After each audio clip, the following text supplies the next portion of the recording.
Fala pessoal, gravando esse vídeo rapidinho para vocês para comentar uma decisão do STJ.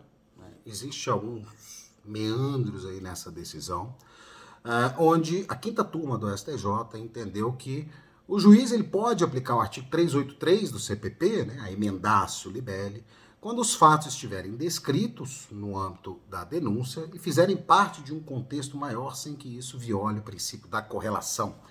Traduzindo em miúdos o caso, o indivíduo estava sendo processado pelo crime de tentativa de feminicídio e, na fase final do juízo sumariante, o magistrado desclassificou o delito para lesões corporais, entendendo que não seria necessário o aditamento da denúncia, uma vez que, naturalmente, o crime de lesões corporais ele faz parte necessária de um crime de tentativa de homicídio, especificamente no caso concreto.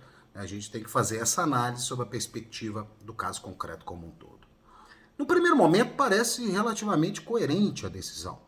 Eu não vejo problema nessa decisão se fosse outro tipo de delito, de um roubo para um furto, por exemplo. Mas por se tratar de crime de tentativa de homicídio, sujeito a um procedimento de natureza dúplice, onde a gente tem no rito do tribunal do júri a fase do juízo sumariante, onde se colhe, onde se constrói processualmente, sob o crivo do contraditório e da ampla defesa, um suporte mínimo probatório para que a gente venha até a pronúncia e esse processo venha a ser remetido para a segunda fase do procedimento, que é o juízo da acusação, onde vai ser realizado o plenário e efetivamente será julgado o caso concreto. Por quê? A gente sabe muito bem, muitos de vocês advogam na seara criminal, que nos processos relacionados ao tribunal do júri, não é incomum, e na verdade é até recomendável, que a defesa guarde ases na manga para o plenário. Qualquer bom advogado de júri sabe que não pode expor toda a sua tese defensiva na fase do juízo sumariante. A não ser que exista uma convicção muito forte acerca da possibilidade de, por exemplo, uma absolução sumária, a cautela sugere que as melhores armas sejam guardadas para plenário. Assim como o próprio Ministério Público o faz. A gente não vê em alegações finais o Ministério Público fazendo um verdadeiro tratado, analisando a prova de forma extremamente detalhada, até porque na pronúncia o juiz sequer poderá adentrar no mérito dessas questões de forma aprofundada. Então não é incomum a gente ver o advogado deixar para plenário a alegação de algumas teses. E dentre elas pode-se incluir, por exemplo, a legítima defesa.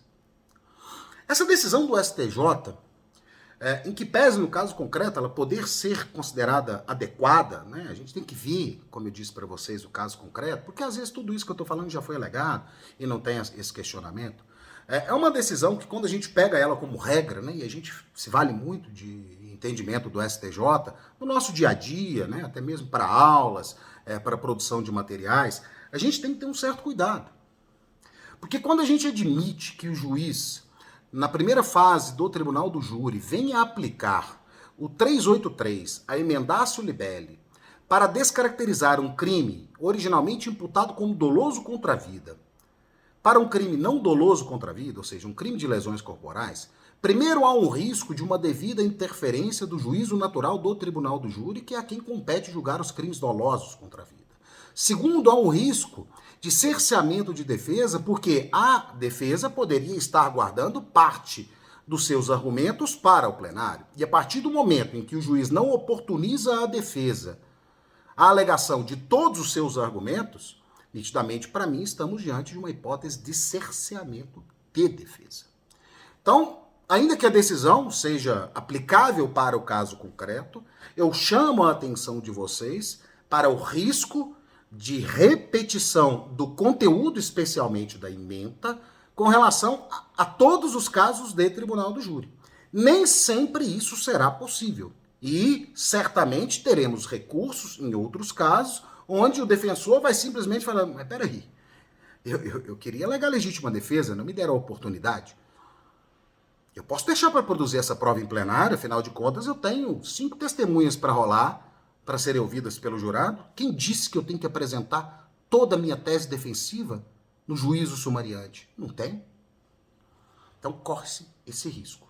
Então, cuidado com a replicação de modelo, tá bom? Fiz um post levando para vocês toda a decisão do STJ, inclusive com o link, tá, do julgado, para o blog Caio e Tício, né? Não poderia ser diferente. Quem não faz parte ainda, eu vou começar a movimentar mais o blog, né, comentando jurisprudência esse ano com vocês.